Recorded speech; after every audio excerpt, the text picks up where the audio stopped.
அடி வாங்காத ஹார்ட்டிங்க கிடையாது, மிதி வாங்காத மனசுங்க கிடையாது.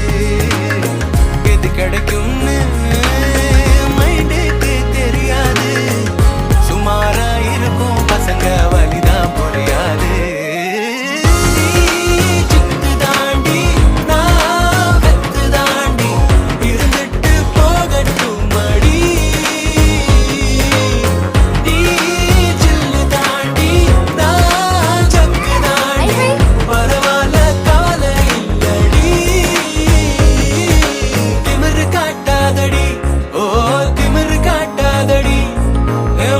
குழப்புற ஹார்ட்ட வளப்ப